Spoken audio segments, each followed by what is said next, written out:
Goedenavond, bonsoir à tous, good evening everybody. My name is Petrus Kemme, and on behalf of the Vlaams Architectuurinstituut, I would like to welcome you to this night's lecture in the Across series. The Across series is a collaboration between A+ Architecture in Belgium, the Faculty of Architecture at the University of ULiège, and the Vlaams Architectuurinstituut. And in this series, we aim to cross some borders in architectural discourse. First and foremost, there is the linguistic border. So, therefore, we invite young architects to present their work on the opposite side of the linguistic border. French-speaking offices give a lecture in the Single in Antwerp, usually, and Flemish offices give a lecture at the University of Liège. But we also want to cross the generational border. And therefore, each time the office is introduced by a senior architect from the region in which the lecture is held. Of course, the current circumstances unfortunately prevent us from hosting the series in the usual setting in the Single with an audience, but we took the opportunity this year to present the work in a different way, from the office of the architects themselves. So tonight we are coming to you from Wanversier-Bolet, outside of Charleroi, where the office of tonight's speakers is situated. Goffart Polomé Architect was founded in 2012 by Damien Goffart and Brice Polome. Together with Marie Marx, who became a partner in 2019, they lead a team of about 10 people. And the portfolio they have built up shows an impressive variety, not only in scale and program, but also in the appearance of the project. Each design is unique in its expression without ever being overly expressive.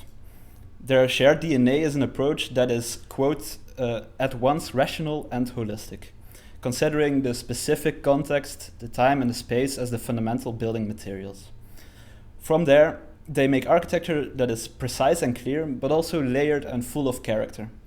And that resulted in them winning the Grand Prix d'Architectuur de Wallonie in 2019. Goffart Polomé Architect will be introduced a bit more in depth by Niklaas Deboutte. He is a founding partner of Meta Architectuurbureau, who are based in Antwerp, and is an office that has left already a lasting impression on architecture in Flanders. And they share a bit of a clarity in their architecture with tonight's speakers. Before giving the floor to Niklaas, however, I would like to thank a few people. The Flemish government, La Fédération Wallonie-Bruxelles, Brussels Capital Region, and Dieter Imo for their support of this lecture series. Also, I would like to point out that during the lecture you can leave questions in the comments on our Facebook pages for the architects, and at the end of the lecture we'll try to get them to answer them. And with that, I would like to give the floor to Niklaas of Meta for the proper introduction. Good evening, I'm Niklaas Deboutte from Meta Architectuurbureau, and this evening I'm introducing Goffart Polomé Architect de Charleroi, and I would like to see it in a context of collaboration. Let me tell a little story about collaborations in general, and then I will specify how we met Brice et Damien. A few years ago, Christian Barret, the Brussels Stadsbouwmeester, whispered in our ears that we should work together for jobs in Brussels with a balloon office. Otherwise, there will be opposition from the French-speaking part in Brussels. And he did a similar thing with Reservoir A. He said, if you would like to work in Brussels and do competitions and win, of course, then you should work together with a Flemish office, so there's no obstruction for the Flemish-speaking part in Brussels. So he whispered that maybe that would be a nice marriage between the both of the offices. And we contacted each other, both with the agenda to enter a competition. So that's the first step where we entered for a competition in Brussels for the B post. Unfortunately, we didn't win, but later we had a good understanding. It was good chemistry between the two offices. And then later, Reservoir A proposed to do a competition together in Charleroi, but this time with their office, which is called RGPA, which is in fact two offices together. It's Reservoir A together with Goffart Polomé.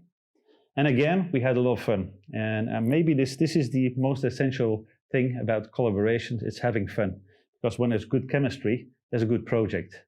And we worked hard, and finally we won the competition. It was for an office building for a social housing company in the center of Charleroi.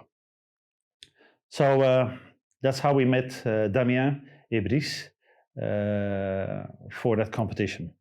So since then, we would like to enter again for competitions, and we're looking for opportunities. So that's a kind of a continuous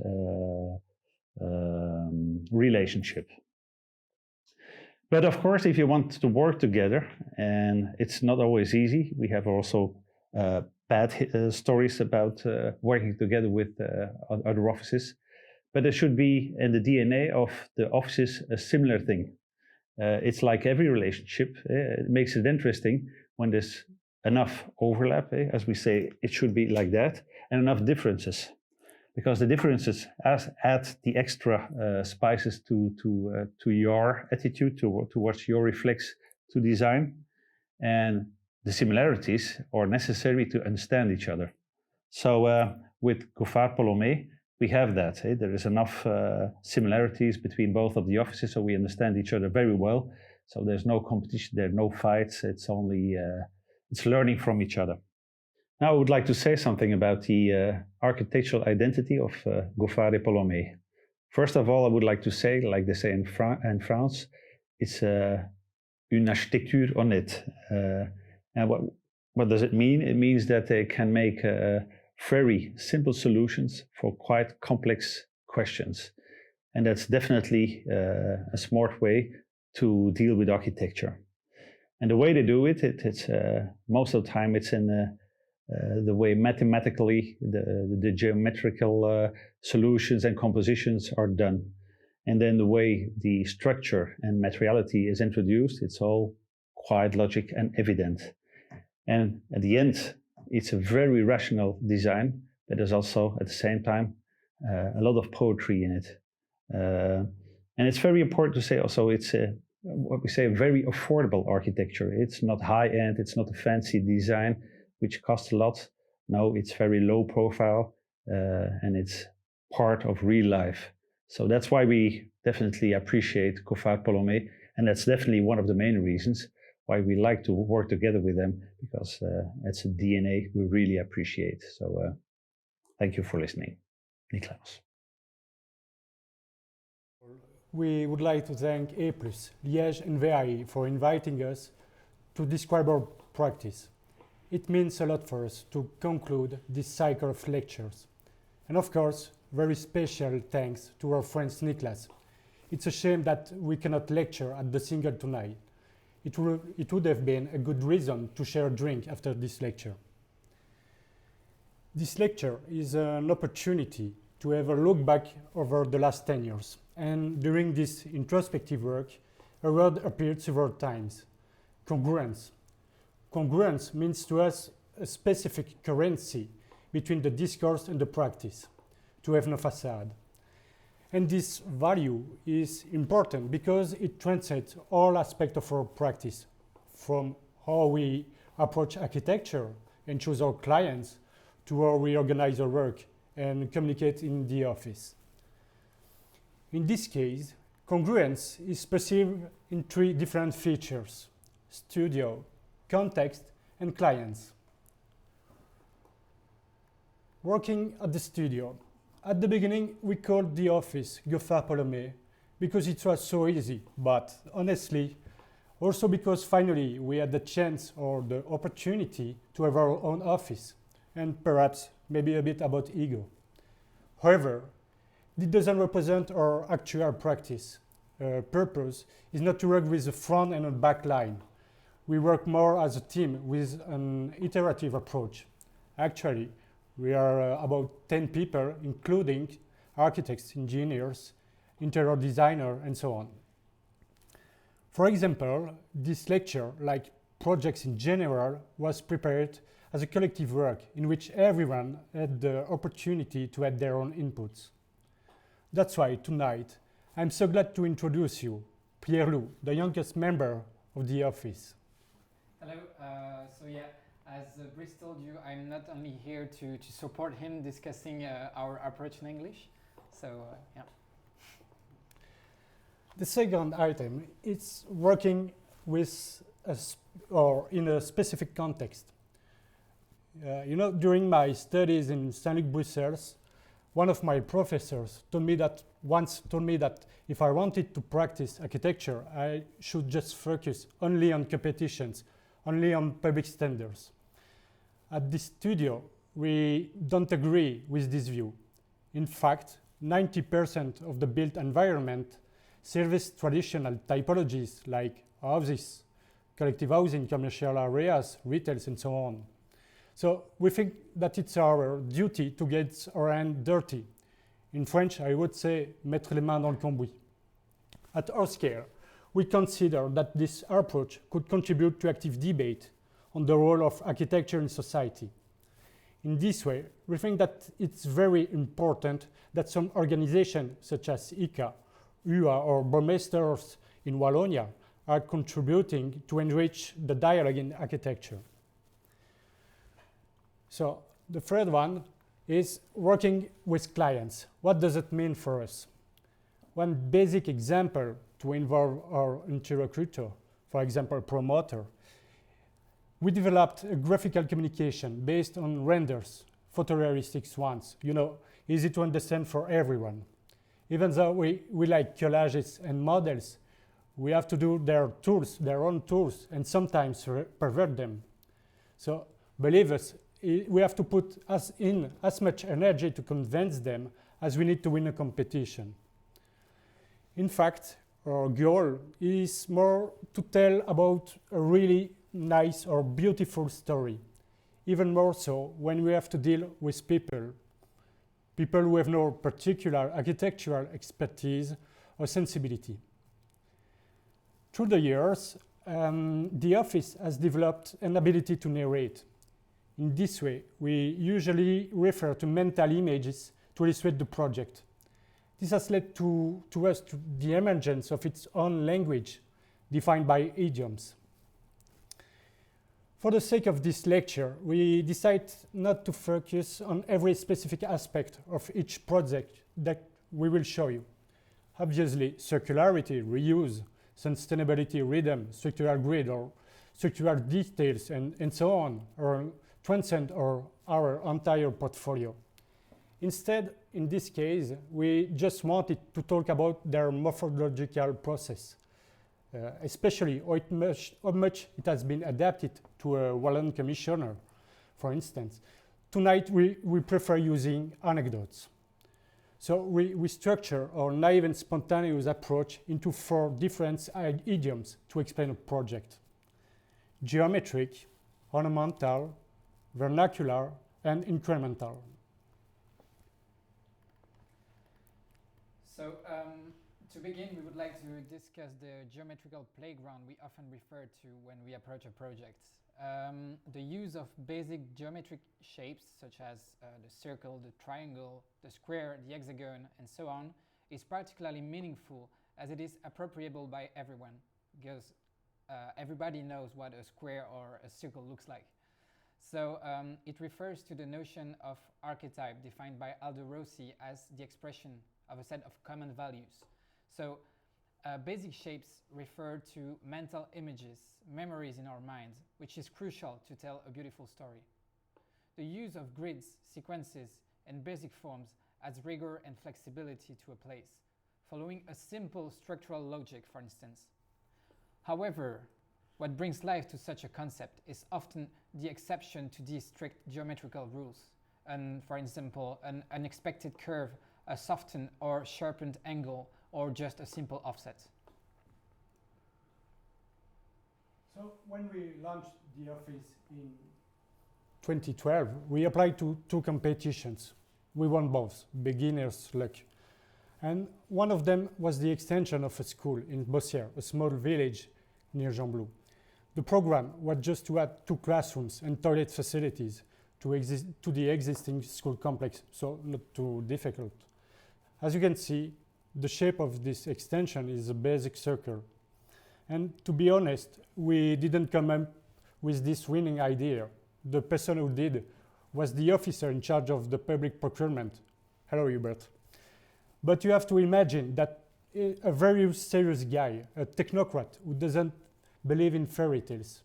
At that time, this guy could not imagine how his draft was so adapted to the context, and we couldn't imagine how he would contribute to our practice with this radical form. Obviously, the shapes offer many benefits. It offers the most compact form possible, the circle. It leaves more space to the external courtyard where children can play and run around the building.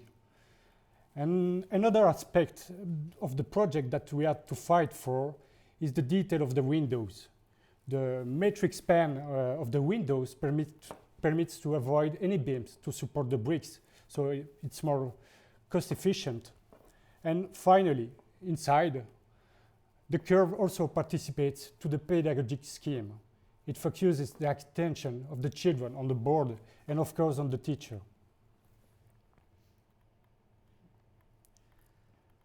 Another project with a geometric approach is the left side business park in Charleroi. The project has the ambition to become a new landmark in the city, the literal translation of the metropole with a big M, creating an urban theme.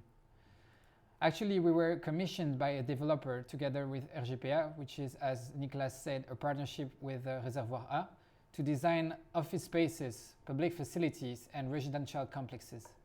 It is quite funny because at the beginning, the developer arrived with just a rectangular floor plan telling us, okay, so this is the most financially efficient plan, so just don't make it too complicated.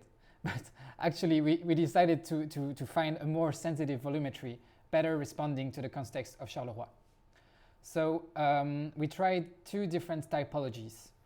The first one, which is a pentagonal tower, could suggest a basic and also caricatural reference to Charleroi master plan designed by Vauban. However, you can see that in this case, it is an hexagon in the case of Charleroi. We actually tried to draw an hexagonal tower, but it didn't fit on the plots, so we decided to use a pentagon referring to other works of Vauban. Beyond this caricatural anecdote, which wasn't the first reason to conceive this project, the pentagonal plan offers a great capacity which balances the important slenderness or bigness of the emergence. Also, the 5 facades instead of 4 in a rectangular plan allow more offices to take advantage of natural light. The second typology is actually a triangle for the residential program. It is inspired by the Carolo shape of urban plots.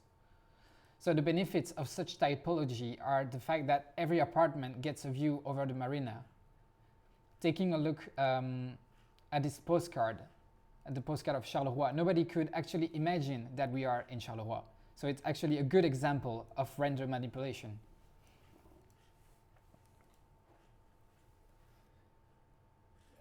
This project is at the junction of two territories, the village and the countryside.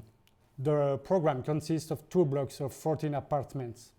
And once again, we use the geometric method to articulate this transition and offer porosity between these two territories. The first intention was to keep the view over the medieval tower in the background, as you can see on the right picture. This means that we divided in 2 blocks the initial oblong bar, despite the intention of the Tont's urban planner, once again, another street guy, hello Nick. The 2 pavilions are enforced by a strong geometric shape, the hexagon. As you can see on the floor plan, the hexagon gave the possibility to offer at least 2 different views to each apartment.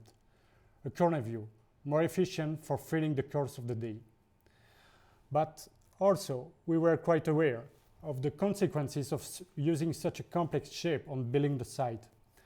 So we decided to soften the angles by changing them from 120 degrees to 90 and 150 degrees.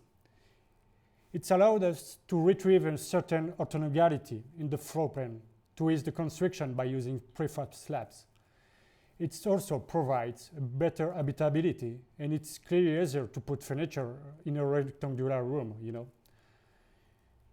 The opening of the building is only visible in the living room, which gives a specific dynamism to the space. And finally, to conclude this project, the geometric work in the central core creates an impressive space flooded with natural light. As you surely know, the question of ornament in architecture is a concept that many theorists and architects already defined in the past. So instead of giving another definition, we would like to recommend Pierre-Loup Fabi that made a very inspiring lecture about it. In our case, we share the vision of Antoine Picon saying in French, "Si l'ornement a lieu d'être, il doit apparaître évident." So it means that the ornament, as approached by the office, has to appear as an evidence.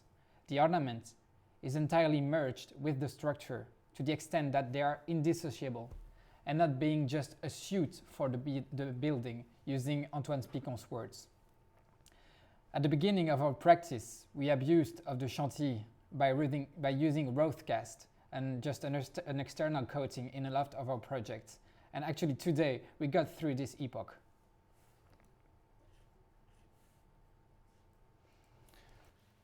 The project for the future Fine Arts Museum in Charleroi also follows an ornamental approach. The project is located in a heritage building called the Defeld Stables. The program is divided into two, the Agora and the temporary exhibition on the ground floor, while the permanent exhibition is on the first one. Two features define the context of the project: the existing entrance of the heritage building, which didn't face the street, and the imposing presence of the police station designed by Jean Nouvel and MDW, which shines as the lighthouse over the city. We decided to draw a new entrance to give the building a strong image and establish a new relation with the public space on the street. A few years after winning the competition, this choice was confirmed by the deputy mayor when he told us that for once we will not enter a public space in Charleroi by its rear, which is the case, for instance, with the town hall. This entrance is directly visible from the street, instead of sharing it with the esplanade of the police tower. This door is actually our only intervention on the facade. This important and exuberant entrance gave the opportunity to create a new monumental staircase inside. This intervention allowed us to reorganize the floors inside, previously independent from one another, to make them dialogue with this new grand staircase. This approach provides real connection between the old stables on the ground floor and the first floors. The layers which were previously stacked up now overlap.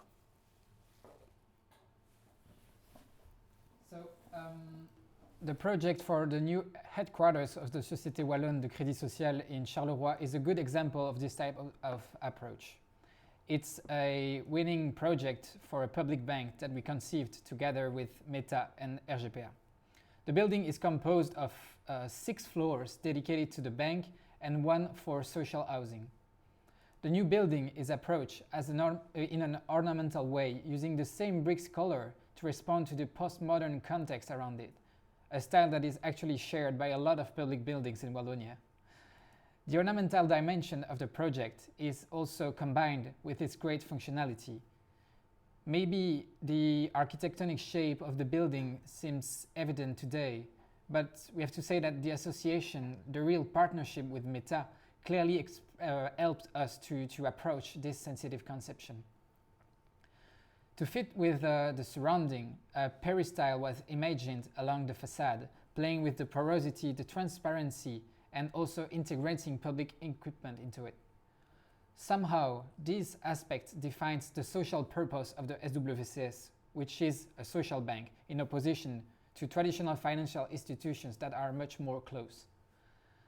Finally, the facade doesn't take account of the variation of the program. it offers the same ornamental consideration for the bank and also for the social housing.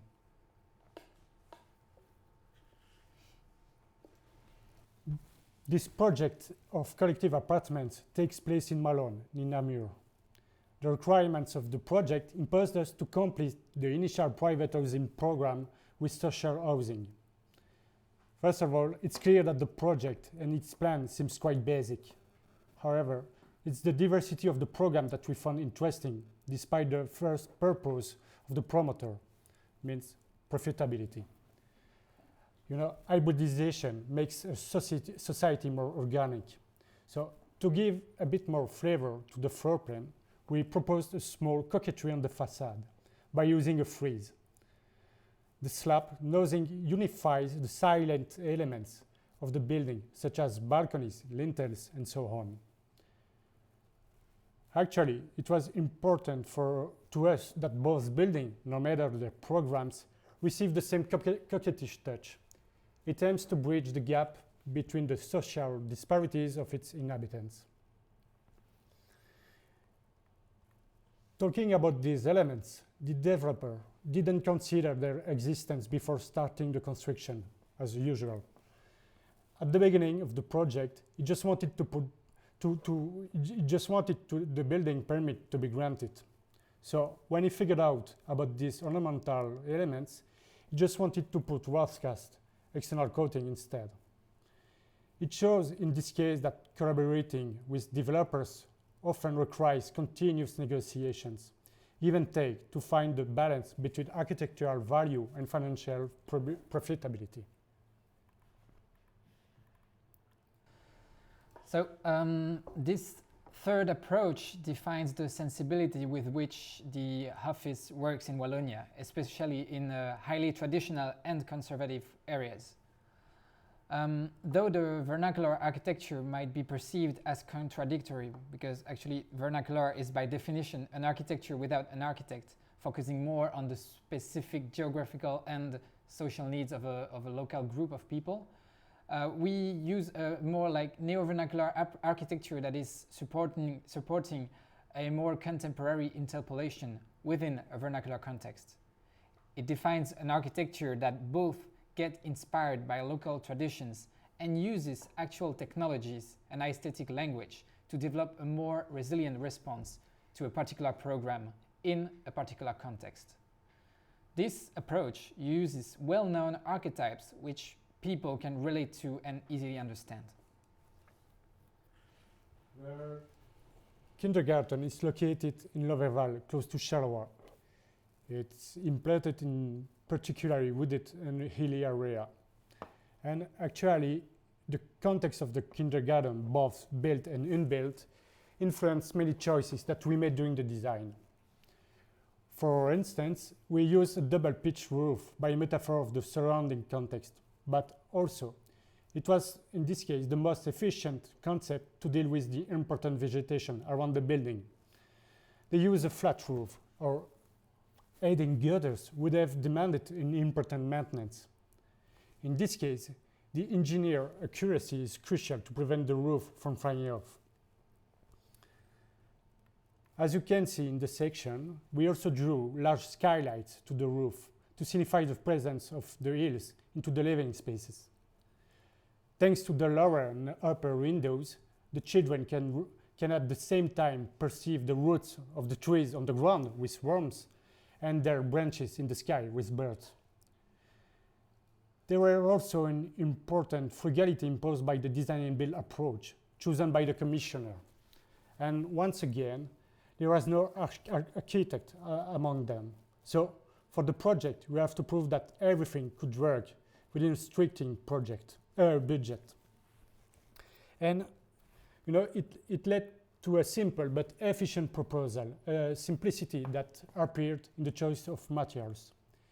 We only used wood and bricks that were very common in the surroundings building. And even though their arrangement seems logic today, we spend a lot of time on the layout to grant the durability and the flexibility to the building.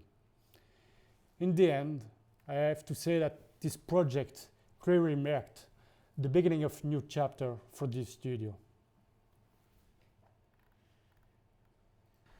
So the project for the gastronomic restaurant Le Chez Gourmand, which has won 1 star at Le Guide Michelin, clearly expresses this intention. The restaurant is located near Gembloux, so it's a rural and agricultural region. And at the beginning of the design, we had to deal with very restrictive and conservative urban regulations. The rules are actually defined by romantic memories of traditional architecture. To give you an idea, here are some of the rules we had to respect. One rule set the angle of the sloping roof and the symmetry of the ridge, and another one just described the opening of the facade and its proportions. But the thing is, the build context around the project was not particularly expressing this vernacular architecture, even though it was so important for the municipality to respect it.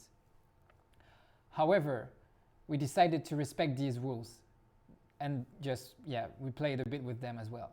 But for instance, we rotated the roof by 45 degrees to increase the dynamic of the volumes. And the timber framework induced by this manipulation also contributes to the acoustic inside the space. Also, the facades were made following the ratio required by the urbanistic rules, which led to the, let's say, temple aspect of the project. And somehow, the neo-vernacular approach is clearly identified in display with the rules. It reinterprets, in this case, the romantic vision of local architecture. Another project involving vernacular or neo-vernacular characteristic is our recently built salt warehouse in Uffalize in the southeast of the country. This region is marked by an important presence of agricultural and commercial typologies like farms, hangars, commercial zoning, and so on. So our approach was actually to reinterpret the code of those typologies to give a singularity to the project. And of course, building a warehouse is mainly about the structure, and its imposing dimensions are somehow softened by the use of polycarbonate. Polycarbonate, in this case, has a very interesting feature such as translucent and reflexive capacities. It also integrates the structure into its environment. So we also decided to create a wooden structure as a reference to the silviculture typical of the region. Thanks to its great size, the project plays the role of a landmark on the Uffalize landscape. Furthermore, storing salt is not so easy, you know. This implies taking into account its important corrosive power. This is why wood was chosen, considering its efficient natural answer to such a context. In the end, designing a warehouse implied an important frugality in a designer-build approach as well. It's just a roof and a structure supporting it. However, it's this particular simplicity that gives the entire sensibility to the project. But for this time, you have to know that something went wrong with this project. Since the users moved into the building in the last fall, they didn't understand this simplicity. At this moment, they are sealing the construction on every side with profile steel sheets or sheet. But we are still figuring out how to fix it. And once again, this requires a lot of energy for us. So our incremental idiom aims to mimic the fractal generation often found in nature. Combined with utopia, it acts as a narrative tool to invite people into the imaginary of a project. In Belgium, the territory is somehow hover-built, so you can really start from a blank slate. When there is nothing noteworthy about the existing situation, we have to bring about a new reality. We do this by adding elements on or complementing the situation, but without denying it. So to do this effectively, we need to identify the underlying organism which defines it. We uncover powerful mental images that will guide us in our conception and empowerment the site. This added resilience will allow the site to live on and to thrive. In 2016, we participated in a competition to redefine the existing football stadium in the center of Charleroi. The tender brief requested a new skin to provide a cordon atmosphere. So a real basic request that we try to transcend in this time. So that's why at the beginning of our reflection, we decided to start by analyzing the existing structure to understand its logic and its history. We rediscovered the grid and all its evolution like a palimpsest, and we decided to put it in the spotlight. So instead of just adding a new layer onto the facade, as several competitors did, we searched for a new currency based on the concept of the Cordoba Mosque. The mosque follows a grid which shows its historical evolution in a defined perimeter. So the concept was introduced using a strong mental image to express its visual identity, the shell which can open during the matches to connect the collective area of the stadium to the public area of the street. But this comparison also expressed the volumetric response of the project to the duality of the site.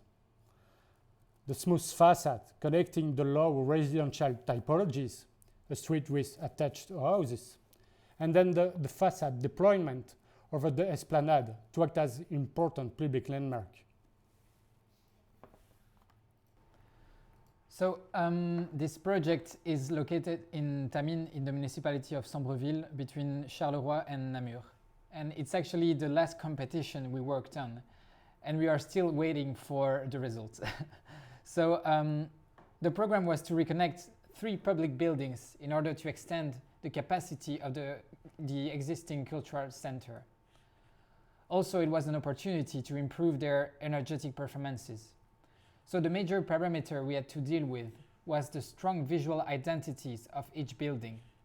One of them, the former town hall of Tamines, received an important decorative attention on its front facade. Meanwhile, its back facade was completely neglected.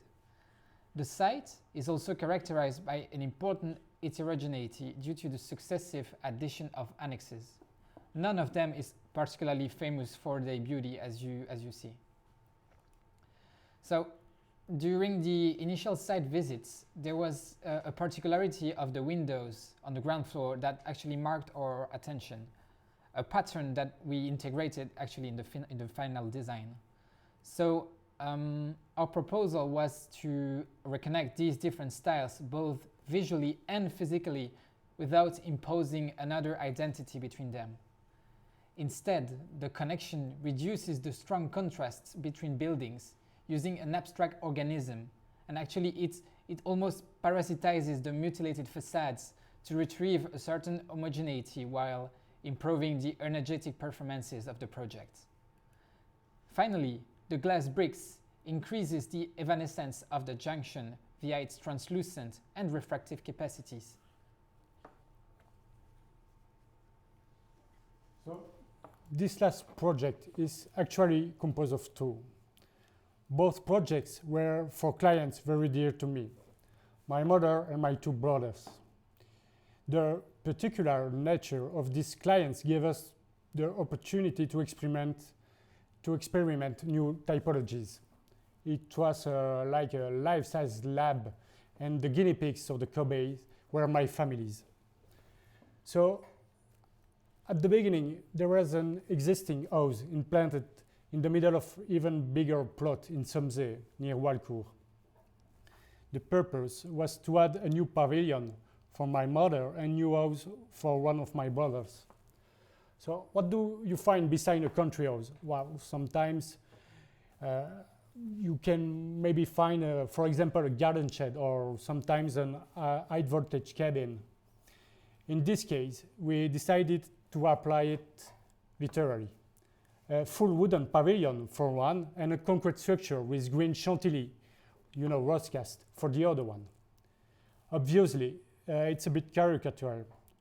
However, it gives you an important mental image of what the concept, the story of the project is.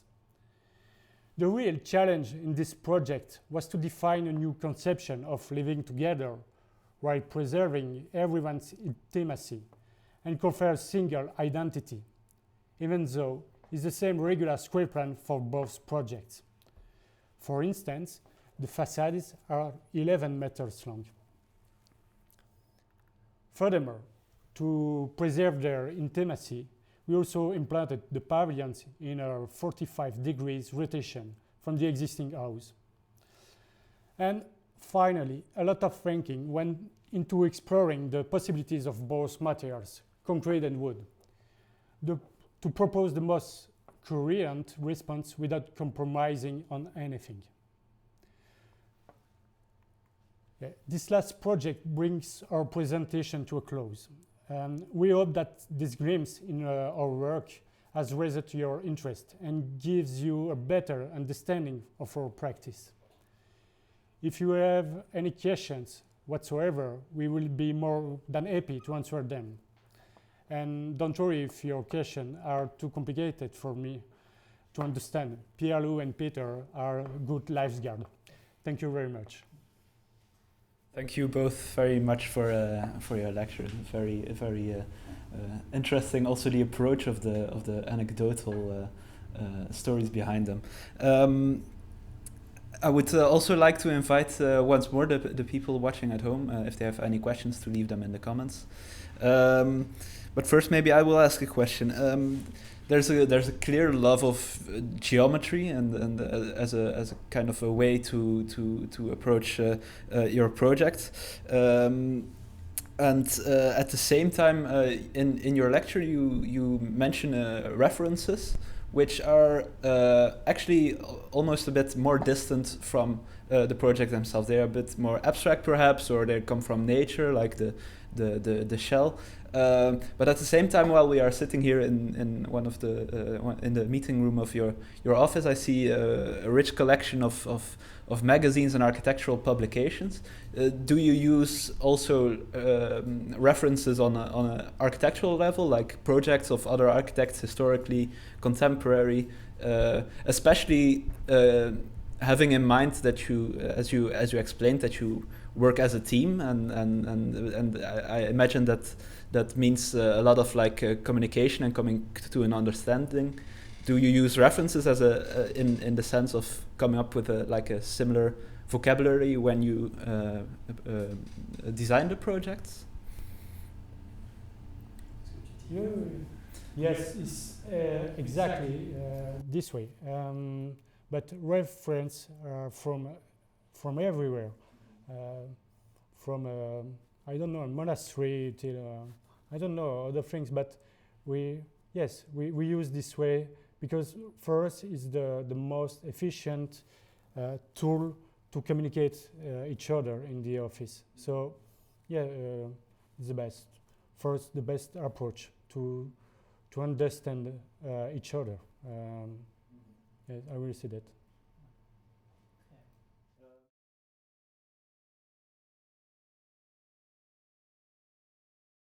As I mentioned also in the introduction, and as the people have seen in the presentation, each project has its own particularity. It's very distinct identity and way in which it adapts to the context.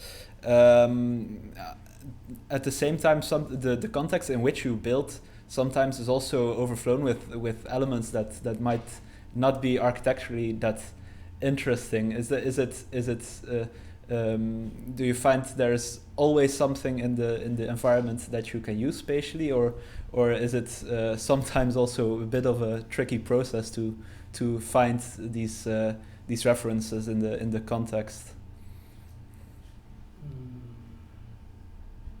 I'm asking it because it's especially with the last project and the garden sheds, for instance, and the electricity cabin.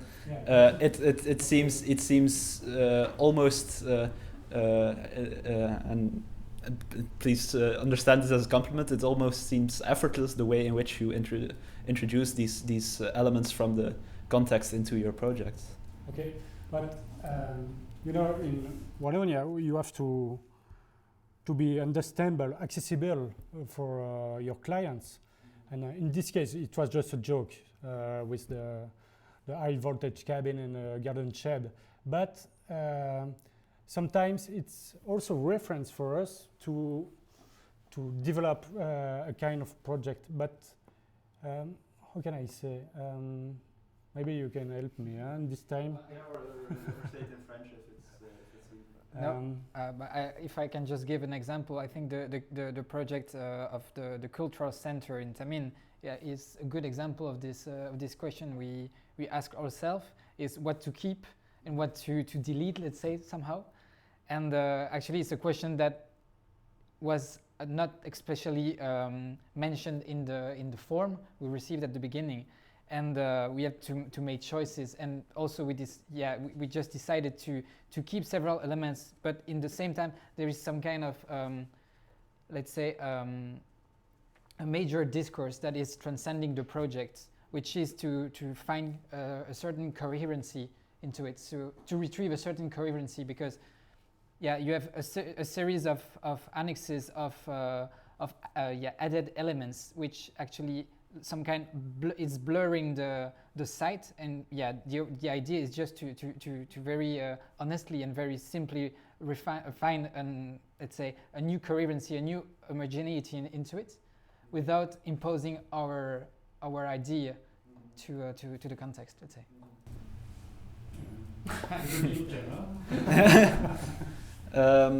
Maybe one final question from my side while I check quickly if there are any questions from Facebook.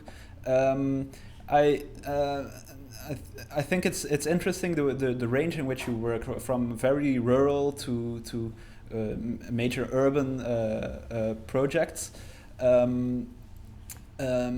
and it's kind of I would say maybe I'm too self-conscious, but it's atypical for institutions like ours to be hosted here in the hills outside of Charleroi. How, I don't know, to what degree does your being located in part here in the countryside, how does it inform your work as an architect? Is it important for you to be located here while working on, for instance, rural projects? Okay, first of all, it's our identity, for sure. I think that we won't be here together if we were not from Charleroi or from One-Fleurceau-Bollay, for sure, because it's a real territory to experiment architecture, and I think that it's a pleasure for us to experiment something and to conceive something that people couldn't imagine in this kind of place, like in rural area, as you see with for example, the Chez Gourmand, the restaurant. So these constraints, rural constraints, you can state up all the conditions that you will involve the project, and for us it gives more flavor, really, to overlap, as Niklaas said, the conditions, and it means that it's more interesting for us and more intense. For sure. Okay. I think there was a question from Facebook, or not? No? Okay. Then I would like to thank you once again for a very interesting lecture. I'm sure if people have questions, they will find you somehow, some way. It's not that hard these days. And to close off, I want to thank once more the Flemish government, la Fédération Wallonie-Bruxelles, Brussels Capital Region, and D'Ieteren IMO for their support of this series. And with that, I wish you a very pleasant evening, and hope to see you soon again.